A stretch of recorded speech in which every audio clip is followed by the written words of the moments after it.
Abuzanfo ya mama ha mama kwa ba ene juada December boso de toso eyedu nsia baabi a wo bia ne ya mo ha mo kwa ba na wo twefoforo no ene otwedi amponyankrompo base ya do mahata mununkum achi ototorobo nso tonso ba wi obotentemu a wode jafa dum ne mununkum gide matata wode yen atiesimu no yenim se wa hyenwuma paase kwan bia so de yebekwa wie ye pa emamu ni panyina wode adom yen yemeso amen ewie nsemu a ebo pata bebrese paso che ne yakekese ani a baabi a wo bia no ewie ba na yede ababesomo edoso pa na poso eni mampani a yato abayi no a wote apatem etwen se odomfo be yadom na January bosom ne de toso nso wesoye ekire se onim se na memu a wo ba bebu de toso mienu enye mmere emu be den na so twedi amponyankrompo adom ti wo de yebekọ NPP amanyoko na mpanyimfo ano Ghana de shedi nkomo na da dua yade afa abotu ampeso ahodo bia electoral commission entumi emubo aba abziafo edin bia piepie abonten se sa di no ena mampani da John Dramani Mahama edi wo mobaye adwuma se minister se na krata bi susu abachire se sa di ni nyina no krebia enim ya tete se na da dua na mrashe wodofie Chairman yo ma Ghana mra sebe dwofie besan so afra sane ya no mo akotena se na nneema fo ma Ghana ho no ombedwenjeno ye dem be call man sukroji adwuma eko Ghana Water Company Limited o matena ye wa santimantama sei ya tese adwuma efo a wo mo eye adwuma o company no mo adwa pa ade ya yese wo mo dan bi o mo titim owura bia base wo ya ton dan ne de ama no ama okodwiri dan ne nyina gufom ama workers ne dwa yese enokra ka ho bi na ama na wotwi nsu ho ye de wo kumase no yebekọ na omonsem no yakwakotie mu eye asanso ye waya den awa santemanten kopo kumase no wo yatete ama Ghana fo bi no so ade ato dwa etwose wo mo Ghana Water Company na fo num one man run siesia demo enumbeye abzanfo weni afufro pi ni akekese ne ne se kasea ba bia wo bia no awieye ba na yede ababesom aseda yemfa ema enyumekoyi Kahubia Damwas through Herbal Center Cloud Internet and watching no Liberty Conference in Yamiatomwa. December day Basso 21st Clinic, where Siatica expert pa Sompa Achadia and Sunye and Amizo, Yadamwasia and Santa and Area Brian Swa.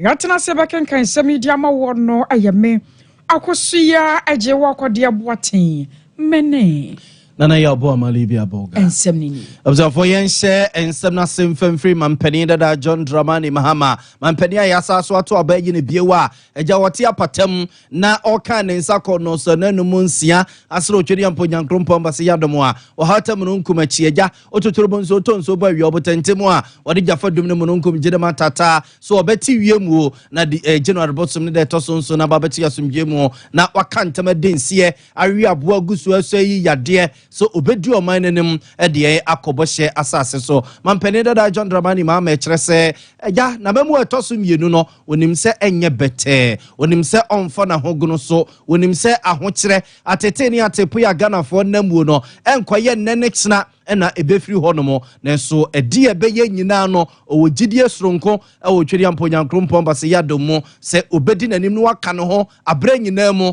na odi oman nanimu a ahokyere ene sikasemu enkoye eniema bodi aya amanfo ntimi nton ne mpeso mato no ne nyina na eniema etimi ababa fom mampani da John Dramani Mahama de sansame tudwa wabra enura kwasie wode aseda ekoma otweri amponyankrompo ewanumunyam hye soronko a wode ahye no wasaso atono pono na tamfo nim na ochese niam be de ne pa na so dim so twedi amponyankrompo nka no wen obedi nanim na wabo man no de yen afri ahokyere mu Vice President to being a president. At each step I have doubted whether it was the path that I wanted to carry on, but God has gently continued to push me and show me in the direction that He wants me to go, and I know that it's Him who has put me for a time like this to do His work for Ghana and for Him. But I want to say the easy part is over. The difficult part now begins. It's not going to be easy, as I've said many times on the campaign trail. With a few briefings I've had since the declaration was made,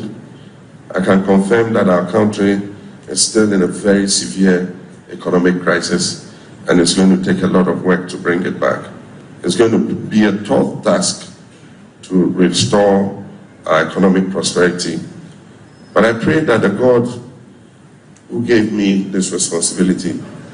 will give me the strength and the wisdom to carry it. I pray that God gives me the sense of discernment and wisdom to choose the right people to work in the best interest of the people of Ghana. Observe for way a man penida da John Dramani Mahama and yete nonke.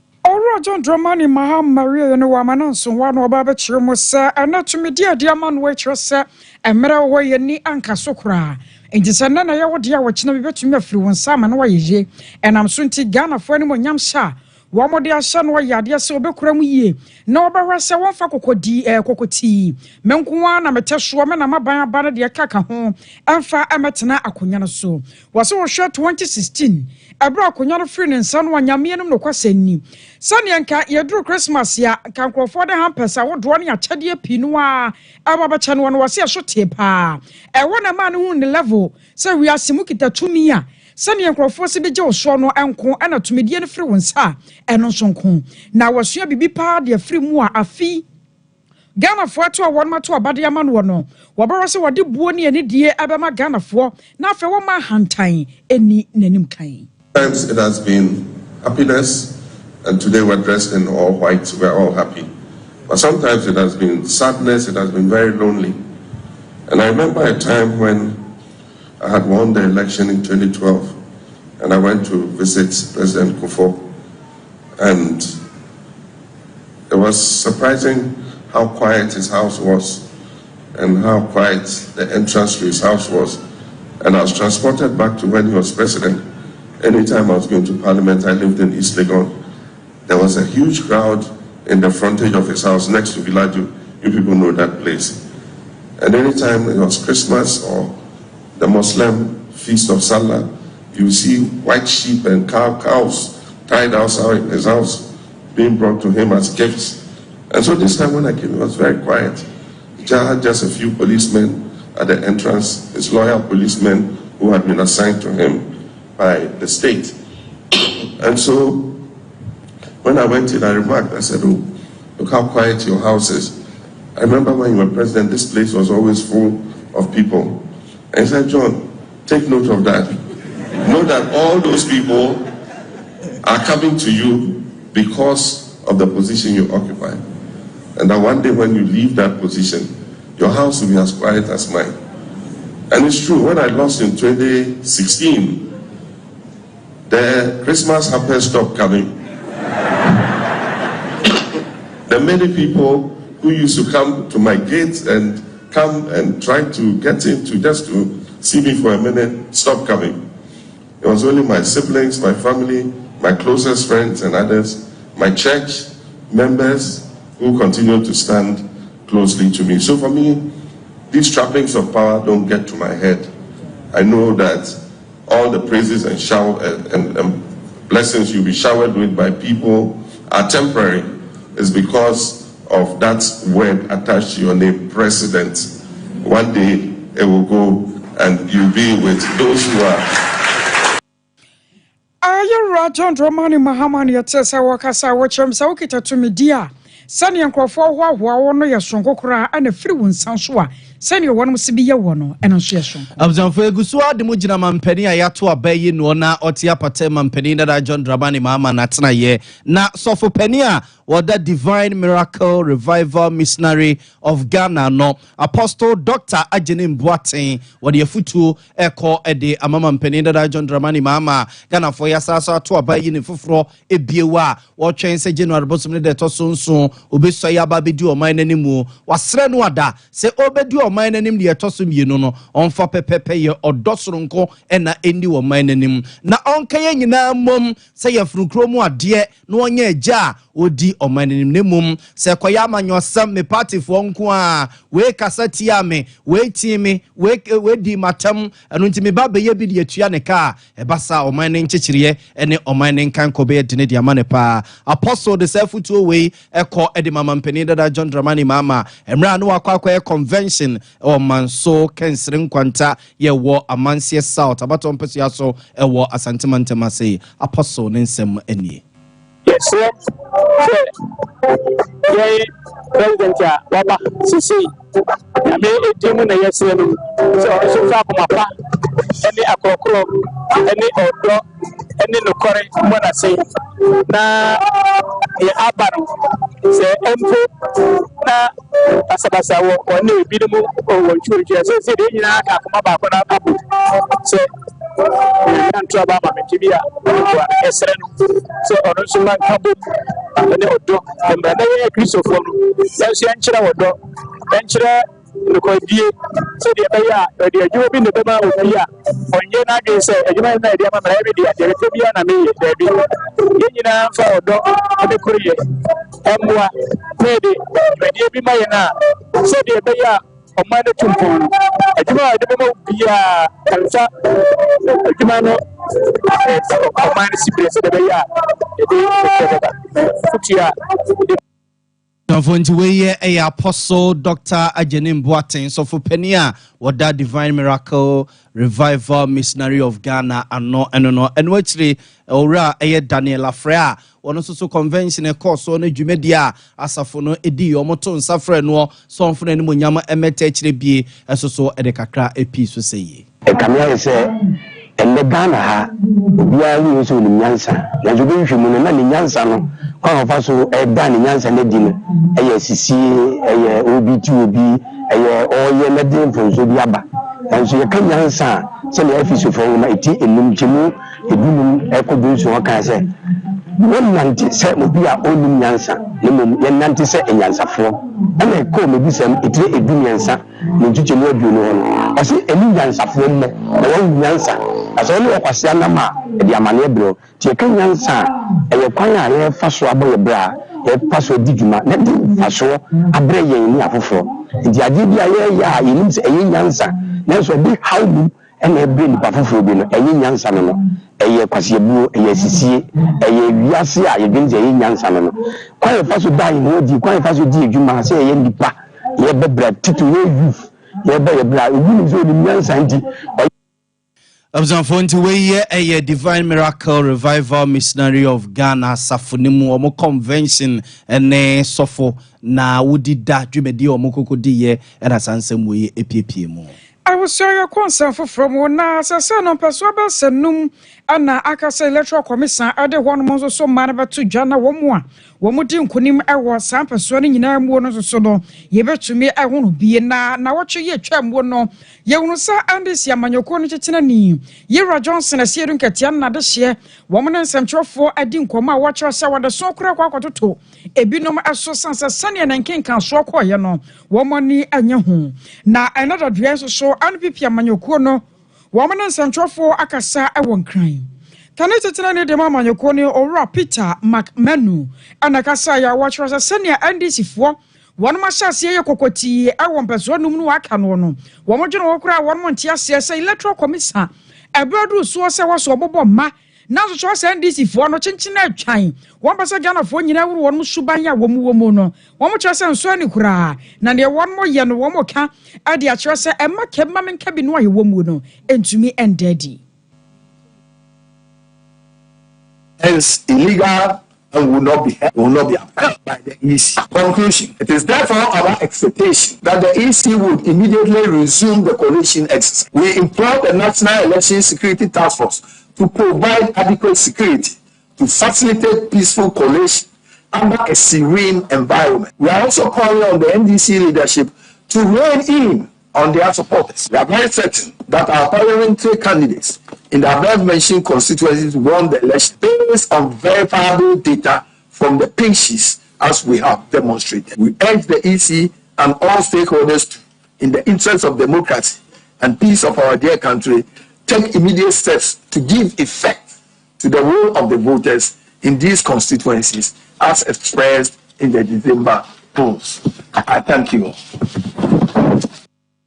I was sure where I cannot attend Dema and Pipio Peter Macmanu and yet a offer from paying for Cabby womb. So woman, you know, I'm not the Andes for no, you know, into me in Chasso. Observe for the move free and this MPP Amanyu Quatra Yene de Marco NDC Amanyuku no emu na Church of Penny Abedi H3 Emma NDC Amanyukuni Yura Mustafa Bandi na no pay Homaine Yaduba Chetanasia no maybe are singing Achi Wadiache Biomedi so some perfect no some television so and na Onura Mustafa Bandi Church of Penny Abedi H3 Emma NDC Kwakodin Komo Efa Asajurasa Bia yese womo akwako piesu Kumase Sokoban yese Penny Bia ya wa bemu ni fie ene asagera se sum ho no monya asem ketwa ya o mo fifi mu didi mu ba bemu ywe mu a ne nyina so so ya ba asagera sa na nke wo senke koto pete eye nkurase ma akuafo nya bie ede pete wo mu mfudie ne o mo no ba yeso no na kwabra ne age ede asum ne fie sa no I don't know Mustafa Bande kire se won de ya odi a wodi no odi wo ministers ene mpanimfo bia wo mo enchifra santimam a wo manhwe sa de wei ama chese ankofom na omukwaji besum dem se kwabrane eje no de asum ne fie no oso bi te se Ashanti regional minister odi ne ho yaw pa Francis Asenso Boache Bantama MP odi ono so ho yaw ene mpanimfo pia omo ewa santimantama se ya no mu di minister na so mugusu di minister ewa ban we mu a omo hweye ma sa ne ma we ekoso ewo Kumase Abonten so Mustafa Bande appointee and anything someone must bow his head in shame that they presided over this criminality against the people of Ashanti region. Ashanti region, not power, so the regional minister. So watching only Ashanti for I have no minister. I want to do because only a party executive. The council said that spice and take up no option to people. So all this young man must bow their head in shame only in grass for. And Kuala sweating in for who said community be about Samokorua in Pili's the same TV every year after 7. Who will be true Kumasi? The nation will clean itself. Where is the nation will clean itself. The Myanmar, we have about and I'm particularly addressing the apprentices who keep Ashanti region, so they must bow their head in shame. Ashanti region happening. What do we know? We don't have a police for. We don't have a question for how some we so yellow because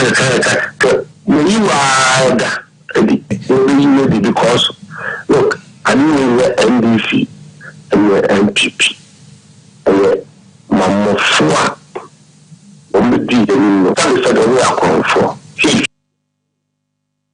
For we ayura Mustafa Bande eneyetene kene no akire asagura sai ya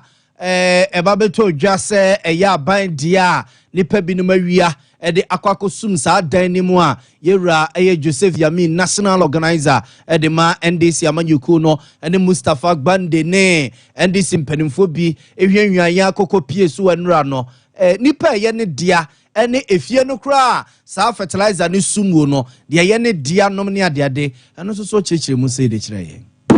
Motion fertilizer information so called a great fertilizer for over $180 million for ammonia and a big pesticide. But only we acquire cars by the and almost fertilizer. I buy fertilizer, Ministry of Agriculture, over 10,000 bags. Motion fertilizer, kitchen fertilizer, bedrooms fertilizer, oil. Just one do start building a so and the boy Kumasia, the regional executives, the car who wants. Your coaching, MP, and one per car, they will do and never be a White House police shooting one by and for 7 December ever back. You know, very sweet and what so we are brand here with here when you send see a cast will be a call for yes and so be the panel we here and we are no answer we here. So we think we will be buying and so media will be the end we here on a wickedness Ashanti region and the cool farming community and the cocoa fish now a for who can say about we see a codillo $150 million. No question what people so much for because worker rainy season back cocoa to a perfect fertilizer dry season with you control. Abzafo nti we ye ayora Mustafa Bandi wo ye twotwofo pani abedi eche demand si amanyuku no na yete nanken. I was sorry akwamra so je fie na ne amane boni ya woto ye nkrafi ho na ya twitwire kwa kodi enkomo na another dua ne da so nko ya mra shebe je fie mu chiame hene yera Alban Sumana Baben wo bie mra shebe je fie kura na won makwa kwatena se adwendwene Ghana ho ye nyina hu se ni cha bi ana papa woto mu a wodasafo ne gu ni botom koye ya na ni nyina no aye minority ni majority ni pa abokwa kwatena won ne abokwa kwatena afafoforo no entam yenkoye ne na yankodi nkomo hwese aso ene ne mrashe dwafo won ma ba setena na titiru ane wo mu a omusit o maluchwe na ma hai me jeso me ni aba na wo bokọ de oba de adom ye ho ye na mo so e adom ekurakura pa ya boye nkomo ye se awot sai me ni ama member was ni akonya wo de ama me awie sene wodi kan aba amane dada no ebra ye kwoto aba wie enene da Speaker of Parliament Alban Sumana Kingsford Balvin washe se na shebe gane mra setena na banyi mama kumi ni nsabi e kaaye esese wo moye na 8 parliament yi omudi ko na wieye no omo metena na omo mfa nema entutu na akwam menu kasai ma shebe dwafo ne de wose ayeyo ene wo mu abapa na sawuli suye ni yo eno de eyo ni na mi asem anti obesha omo mu suye no wo aba wo mo yi ni no so aba na obi be bisa se empo ene asetena o chemba nim na be kosen many aseme cheche mu kakra de chechiefo a ene eyade a na sebedwafo na tom ho asese 8 parliament no ye mfanko na wieye eniti ene efiti ene duo kosi efie da saa niti ye mu de be na wieye ne de LPP amanye ko no obetena o majority side kosi se saa niti we ebeko na wieye NDC force so adia to se no betena speaker sabenkum so esanse enche na oma betena ni sanifa so eno makumi ni nsa abayi omo makunkonya ho ewo parliament enti asetena ne de mena okasa ma shebedafo no oma tie wo mo ho ase na esanse speaker nkasa emetena afia yeguso aye atwa mintino ene agenda no afi na business committee lead by enable afenya marking oma kwa wo maba enti ye transe speaker betena afia obada betin kan sa na me enani a na eni ya mo ba me e pan na wo mo ba beye na yeni na ni se ye to ba ye se na ye dia se ni kwa ye ya ehia ma se ye mini budget edit to what de be ya ye be ye sikache ba duma e foka na ache abaya ya to aba ma no ofo me government ni na ya wode ne budget ankataba eni ti ye se efiti na kosi fie da no mini budget no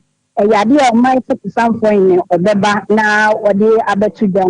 na funi na so atini ni sai ya na se de jafie de ahaye boko na ananso wo mu ba no wo mu dodo mu sare ne sadane da nyina wo mu ba no bibia ni de ene de wo ma ba ni ye pan sanse o be sha don se ye ni anu ma ndisi fo no ene obi a te kufuo sanse omodi nkonimu aba ye kwotu yim woni na MPP fo a omodi ncho ni soso omodi oti ayeyo omodi chese nyema makuru ye ni bia o ma ntutu ni ye nti e ma ko ba asa no omo ba se Ghana for 2028 ombe tutu omo nyema ye ni bidie pase 2028 die Ghana for be sa to aba mo nti no omodi ete se omodi atum se ye wafi kuko ni pe omo ye minority omo be to amanyama se minority omo no bia me ku bibia so omo be hente aban a we ba fitre na adwuma no no be se bia wa hye no omo be hete aban no waye na se onye mo na na yeda se ane wo man ye bo abusa we amane bofo panyina wato yankra afri ankran ayamrahye bedefie na na ya twitwie ene ne kokasa abzanfo yemfamo mfiri mrase bedefie na yemfamo enko ensemfufrum se mo hye ne nso a efiri mra Ghana fo ye kwoto santere wandogodogo lai kokoto aba eyi mampeni dada John Dramani Mahama se mampeni ebiewuo no je se o hwa na social media no so say ye Facebook say TikTok anase eyemu X you say ba kuna mo friend Twitter ni nyina won say no ma to bi aba behwem asumasi mampani dada John Dramani Mahama eyi no so won kwa finance minister we susu be kwa education minister we susu be kwa kutua ha jeso onuma hyase a wono mo ehyehyɛ ne din ede mampani dada John Dramani Mahama na eno na enne anopa wiei krata if mampani dada John Dramani Mahama so ye ababeto bigwasere de se sa edi na ne na montene so titiru efri anura ede besi anopa de ne de na je se ano ohye na je so macha ama de na sa ne sa de na aka ya as regional ministers ya wode beso so na nkasiste no na aba no eno na ma me Joyce Ba Muntaria oye boafo soronko ede mama mpeni dada John Dramani Mahama de nsa ahye kratase aba bonten se ensem bia ene na montene so ene dibia gentre hanem pataku wo mayimu se wo mo na mampeni dada John Dramani Mahama ede omo eba be ministers no kure bia nim eyobi na akwakohye ne mantwea baabi akwakotena ne baabi a ne num na gya keka no na opeso titie na ode sansem no eba beto begwasere do won masre ekitafo so awandisi amanyoku nim se obi bia enkana kuma entune me ba ne se ye egya obi wono ma ya na watame twuku wo hwese egya ne boss bi yede ne bekwa akotua baabi na je so no so nam ho na okwakonya adwuma ye ba ne sa no a ebia wankonko hu ne boss no di wom sa no na je se watoba ha wode mo sre se party mani nyina enkoma kuma entu omyem ebresem mampeni dada John Dramani Mahama ede na soafo ene na kratefo a wono mo ebeye adwuma e wona bam eba betugya we me Joyce Ba Muntari krata wode atugya anopa wie I was saying na ne de akire pa said ye be frato bia no yon fan kamemo ye to so na yakobo ho ne ntribu ho no e wa figya kwabro south asantemantamu amane boya ensa ka kire sa na no pa yi besa no nwotwe kɔ ne no dusuo no na ampanyimfo wo korami enu ntembo no wo mbo afu pa ne nyina no ye SEM ana ESM quarry site ya ampanyimfo ye so adwuma ayesa adwumakuo no womo ye so adwuma no ana wonmo sisi kwan ya edakorami enu ntam na ewo mu a amadwarifo timi nante so na wonmo kɔ munyuma so eno na ka wo bi ma na no ampanyimfo wo korami enu nso ntam ayesa da bi one month se kura ama sa no ma we nkoso nam so nti no wom so de mrahye wom nse ma sa ESM wom campaign ne site no a wom ayi adwuma honom no wom so akosi si kwan no ma ka anko ka ma na esanya asem keto ma ya ne assembly member ya wo kronim wona ya mane boni bo obedu atwetwe nkomo ayo no nyamfo Evans kusi rai wona so sei na oseye ha issue ayekoso no se ye wo kware bi wo honom ma ye ESM kware na kware oye director kwan a link two communities eye bon any intibo ho wabeko kwan no meanwhile no obeje eye concession 2009 na kwan no sa kwan no na wo hoda da communities no eyisu na nse bi obi awoka no opemfo ai wo so fu intibo ho new site wo eba eye ebo ho ko hospital pagya ene fa no owu kwan so na yene na mu di nkomo na mu chire mu se man ne ba be concession kwan de na da hoda na omodi land no e man in fact so obia Ghana constitution na chapter 21 no article 257 no eye minerals is vested in the president and the president na holding in trust ama yen Ghana for this obi ba be eye concession na license ne dia aban no enema na no achi no opeso first right na wa ye waduma na nanom so no ama wo asase a ese wo de eye waduma na no ana kwan ya yisu no mine say obeje concession na nanom de asase no ene kwan nyina ama no enti wo boko ye kwan a kanko can't mima na won ye baabi a wo se nka ye hoto ye kwari a omo ye adwuma kwari operators omo ye adwuma adwuma bia omo debris omo ye blast na etumi ba fie omo operate 500 meter buffer zone 500 meters buffer zone and so nyina atu no esensa omo nyisu proper measures enfanya blasting no blasting tumi eba fie ebe se ya de I was your assembly member your one tribu hono no Ra Evans kusi Ra na anochi no nana kwasi bosompem otumfo na ntahene chiame woran so akasai ekire mu se anya de kwan ro mbebie ne na abie ne china kwasi se sa ESM company no wom so be o madwene ye na main road no o masi no wom so kwa akoyi na ntuma miye yesu ye de ni ne dai entum yɛdwene kuro no ho yɛpɛ kuro no mpuntuo ɛnyɛ kuro no ahwe ase ne yɛde yɛdwene ho yɛyɛ kwan no yɛyɛ kwan ɛna abɛgye okron sɛ yɛ kwan no na afa so yɛde ɛyɛ wadwuma na wo deɛ woyɛ a wɔsi yɛne ntiribuo ho kwan na kaa timi fa wo kɔntimi wo si no sɛ kaa ntimi nyɛ dɛ ɛnkɔ hɔ ɛno nti na amayɛ sɛ bɛsi ne sɛ wo so yɛsɛ yɛ kwan no yɛ no kaa ntimi mfa ho nyɛ dɛ ɛnkɔ wadwuma mu sɛ anyerɛ anyɛ dɛ ɛnti sɛ wɔ sɛ wɔwɔ asogyafoɔ wɔwɔ apolisifoɔ wɔwɔ sogyani san wɔ n'adwuma wɔmmɛbu etuo yɛpɛ sɛ ehu sɛ ɔbɔ abɛtutuo no mu yɛ ha de awusia na kyerɛ sɛ ne bra ba paa nana kwasi bosompe motumfoɔ na ntahene kyea me ne ɛkyɛ sɛ wɔkasa wɔkyerɛkyerɛ ne nsɛm wo no afei no wɔkyi no yɛne kromafoɔ no bi nso ɛkasae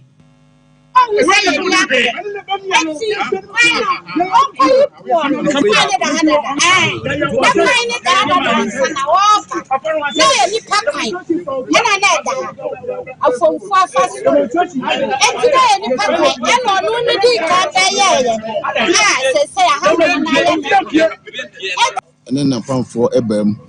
nti ɔmu baeɛ no yɛne kware mpanyimfoɔ no ɛkɔkɔhyiaeɛ ɛwɔ kɔmɛnda hɔ ɔkɔdeɛ nti ɛkɔkɔhyiaeɛ no yɛne ne kan ma ɔyɛ sɛ ɔbɛyi ɛboɔ no ayɛ dɛn afiri kwa mu hɔ ɛma yɛne no kɔ ɔfen so kɔmɛnda hɔ ɛma ɔkɔkɔgye to mu sɛ ɔbɛyi nti ɔba bɛyi ɛwɔ mu a ɛne wasan so de boɔ no ayɛ dɛn aba abɛto kwa mu hɔ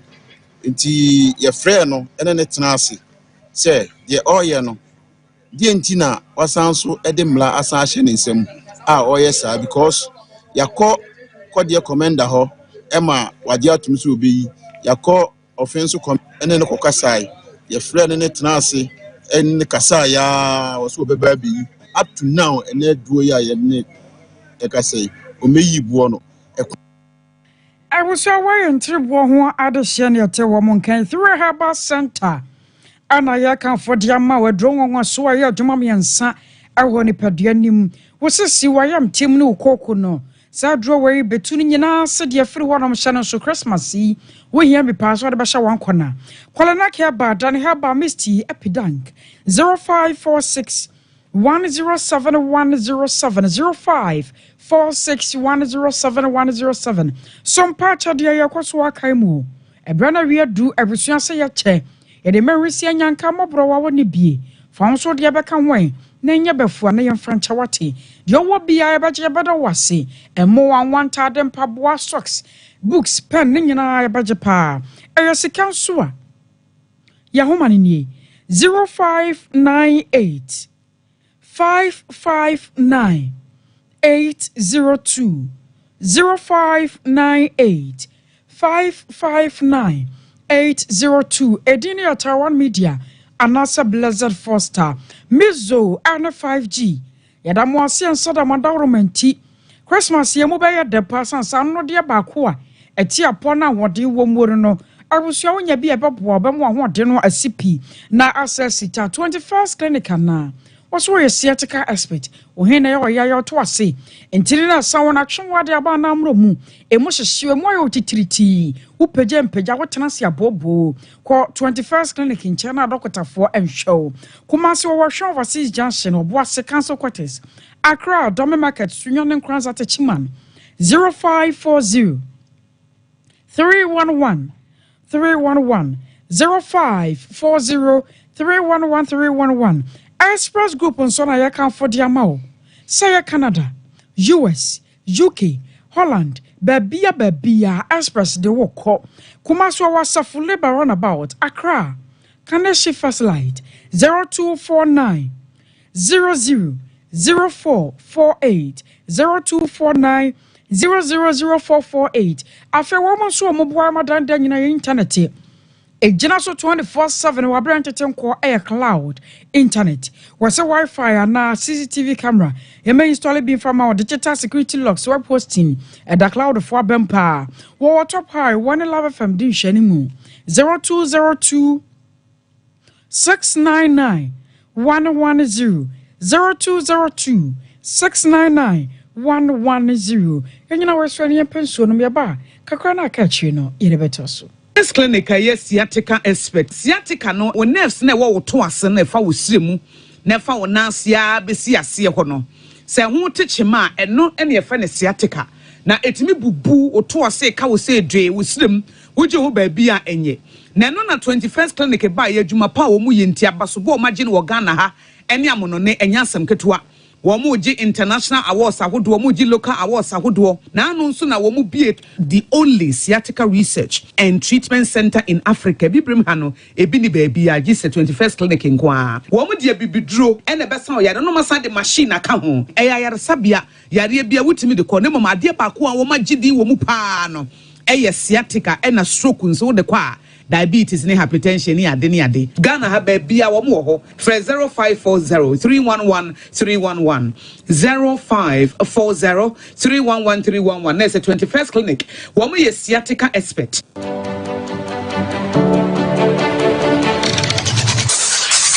Introducing Mixer 5G Sparkling Drink, a whole new refreshment in a can. Mixer 5G is a tasty non-alcoholic drink. It is a perfect companion for all your events, including parties, weddings, and funerals. It is made with green tea, ginseng, guarana, grapes, and grapefruit. Get refreshed with Mixer 5G Sparkling Drink. For bulk purchases, contact 0246 270 221. This advert is FDA approved. Brakasa ya duabon waso a ne dwumedi wo nipedua biara pom den ene na brabo mu ne hia yi pa enye brakasa nko nuaba ne nhaban bi te se kwonsuso a abonwono ne dia akeka ho no kura enwanunu ahodo a ekwa animu yi ankasa brakasa ne sa nuaba yi binom ne akeka bobudi afa abefo kwan so a ye dia ya brakasa powder siesi nipedua na abakwa ahodo no ho ban afri mpani yade ne yade ahodo pi ho fa enkodate de ma baako freduane anopa ne anwumre anafa enkodate de ma baako woni nsuhie yeti anopa ne anwumre wobra wadidi awie ubenya prekese powder to Kingswalk Herbal ne Heroes Herbal Accra Okechi Drug Lane Dani Herbal Kumasi Mensa Takrade Mose Pharmacy ne Greenlight Pharmacy Sunwane Cash and Carry Supermarket Asantwa Herbal ne Bibidro Depot Techiman Sewa Herbal Mampong etufo mfre 0550 19 15-14 prekese powder aduane san yedru FD ahwehwe sankratu emu agiatum Hey sewa me hu acho me na nanu me bisa ekra so kwa brochu Kwaku afeina me beko me nkrata krani ene me ma connection man for den kofo sika aduane ne wanya otwedi musa no Oh Express Group Adarumenti akwentu ayefo opese otu kwan kosua dia Express Group do be call mind be to say Canada, US, Australia, UK, and Germany. Say a tour na se visiting so Express Group do be call Dubai, Canada, US, Australia, and Germany. Mo am pese motu kwan koye adwuma nso obetimi do wako Dubai, Qatar, and also South Korea. If you also want to take international tests like SAT, IELTS, TOEFL, GRE, GMAT, they can help you pass easily. They can also help you secure a good job in the UK. You should make sure Akwa Kumasi Asafo Labor roundabout Hwa Accra and so Omo Carnation First Light Tama Omo Community 18 Lashabi Girl Filling Station. From Omo Ahumad for ISO 055 555 0067 and 0249 000448. Here in Ghana, when it comes to chicken, the good old days are back. Why? Because Boris B's Chicken, BBC, is here. Yep, give your family and loved ones Boris B's Chicken. Fresh, tasty, delicious. Boris B's Chicken is produced right here in Ghana by our cherished poultry farmers with support from the Ministry of Agric. Get whole frozen chicken, gizzard, chicken feet, chicken neck, and chicken liver for those special family meals, buffets, picnics, funerals, and all restaurants. Get Boris B's Chicken. It's halal, so everybody can enjoy. Wherever you are, call Boris B's Farms hotline 05 444 444 53. Ask for our branch that is closest to you and come get your chicken. Boris B's Chicken, BBC, proudly a Fiakoko.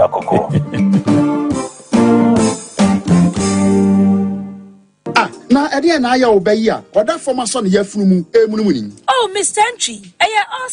also yare ya titi bi ben fie bi nanso ne yam nwono da se me chew no ahodo amato a me hunu hwe ya ebe ya nwanwa Minyi ni se what ulcer tamfo Haxa capsules any Haxa mixture yanum bom kutia ulcer no bia ma no anom anka ne ho ato no dadaada ulcer dro de eno ne Haxa capsules any Haxa mixture ankom ni nchiremu ulcer ye kura eto ye funu ene ensunu mu etuma wo ye no ekeka wo a wogire wo ho a enye osa etumi ema wo ye cheko ebra wadidi awie so how eye osa de a compare Haxa capsules any Haxa mixture nanum bom na ho ebeto pedudu atu a ko Okanshi drug lane Kumasi Dani Herbal Takradi AA Mensa Anafre 02038228555 apefo abatan a woma won mofra no fo ene mofra woni mfie dumienu enka ho Haxa capsules ene ne mixture osa tamfo edie age adwadie nkrato yi atom Afinsiapa. Obo Herbal and Medical Research Center say, Wamamunyina Afinsiapa. Dr. Obo say, Obronya Chedia de Mo Bia. A Chedia Nuni, Ompeso Bia de Ariabesha for Fronase. Nesanti, a free 16 December, the 21st December. Ubetimia Obo Herbal and Medical Research Center, Tanaya, a walk Ghana have Bia, Korisha Winnipedrium on your capre. Mitchell say,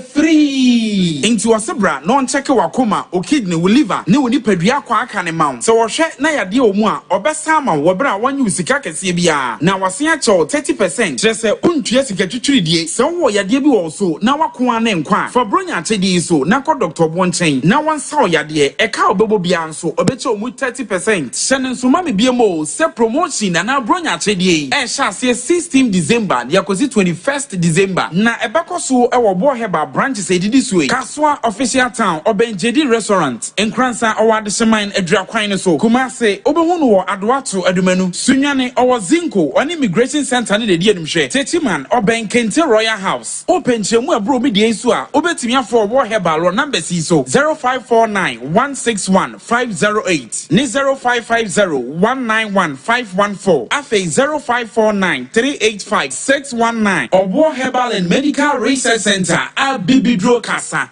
Kasa Kasa Kasa Kasa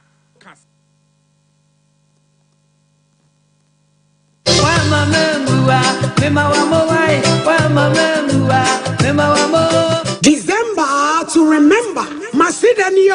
Rade, Macedonia. Where annual Thanksgiving, Liberty Conference. O my ya wedu watch. I really brave. O nyame namne so eye anwode nie bebre. O to ne start the fresh food for thought ade hie nyina. Ene wumpa o nyame namne nkyerɛkyerɛ so. Aye bibia ma wo se. Wei eye ya sida etwato. Liberty Conference December die. Ebeye Fanta Bruta. Yasamo ayekasa ho no. Ye free David nyom. Oha ene nso. Echichemu ba. Ye nyina ye kuchire ya sida. Nye dia koma ochiridi ampom. Kwamba se yadom. Ewo Jubilee Park. December bosome. Nida etoso aduonu ba. Eye memene da. Anopa no sia pepepepepe. Ya jom to phone ye. Ye maame Esther Nyameche. Moses Oki. Minister Kwaku Jesse. Mama Esther. Minister Kwame Jedu. The resident worshipper. Na sadam. Ye beyi wanyame ya. Mosresa ni abefia sasia. Medrofo. Uti fie ye de. Liberty Conference. When the chatwo. Ewo afie imu. Na she. Onyame nam na ye yeso. Wobechi wo bronsa. Wobepuro no. Amane di nkuku ni nkaka. Akotena da braka. Wobetena want to meet ya ne ka. Edna ni akire mu otutu ka. Na onyame o ye kachiafo no. Wonam sa akwanya iso. Betia ye ho akanyina. Na she ne so say. We ye communion wine. Any breaking of bread. Direction. Liberty Conference. December edition. Oh, glory. Hallelujah.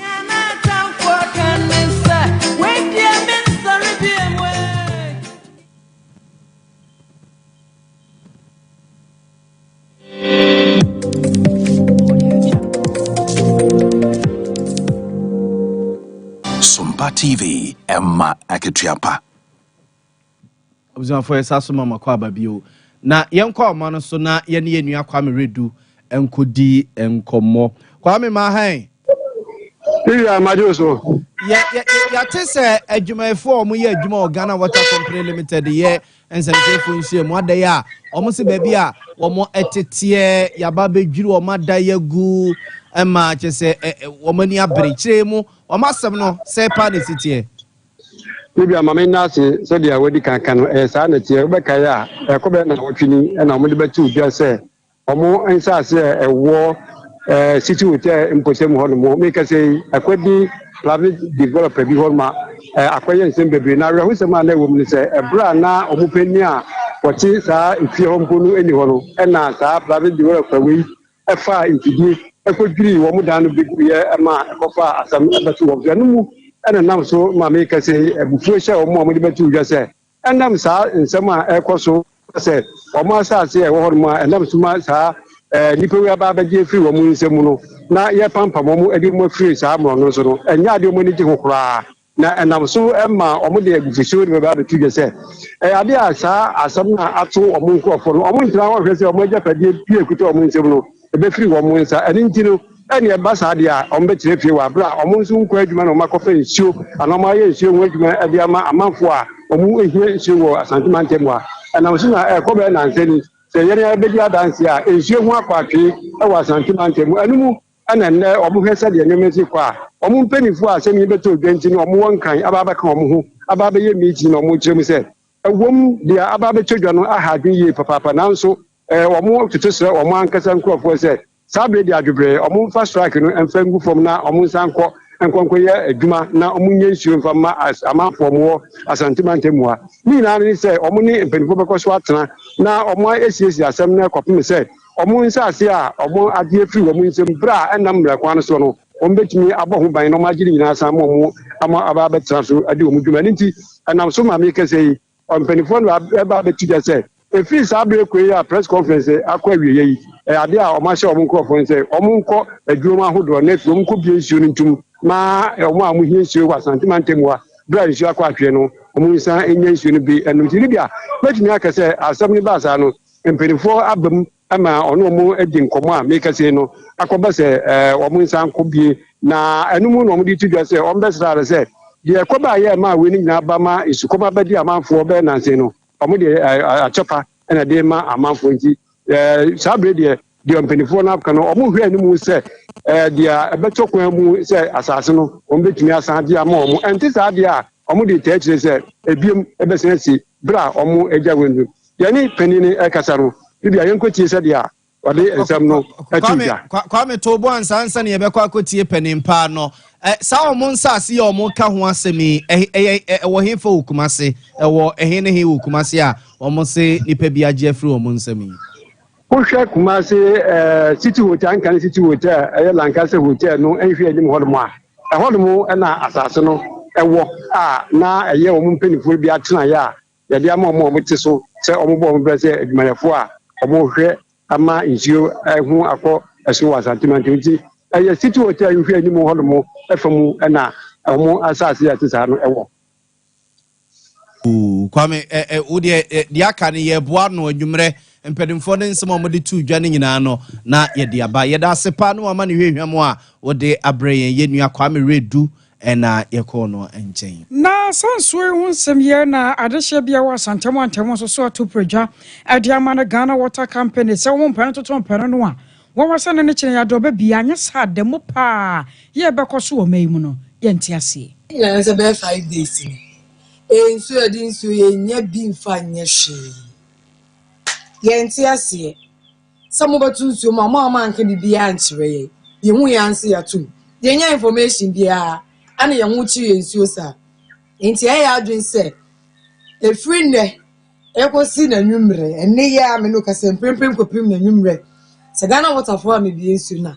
hwe no ma won so mo ba beji bills because me ja ba be so me so beji bill a enye papa ma because me nyansu anu beji me bill the etoso so ma anfa me ye pipe na ye nyina se say bucket ni aba office o ni aba sensu because untimi nto pipe ma bra on kan renche na bo so many so de ya na what bill e de aba what test ye de aba so beji bill mo ba ni yensu aso mo beta se mbatu mo betwam enti se ma yensu de asa there's no some bills say omo rezo mo ba ha beji water bill bia wa ha if they yensu 5 days na no mutu nzo ma me anya awe so mo batu nzo ni mo de mo fi ne kwasansu fomu so na mo de politank ensisu na mo de tupu no tumu ba abonta ni nyina akosise ayamu mo woni se o te mo ye bibia mo ye ya awe se bia the problem say nti mo batu nzo ni mo ma anka bibia nche mo futi ya motuma mo pese ye kwasansu woni awusawa Ghana de shebinum ana yati wo mo enken gina we su na wie nsemo e papa no de baba so mo no ye de mo sia ne asore ma Sompa nkoma so mato aso medin de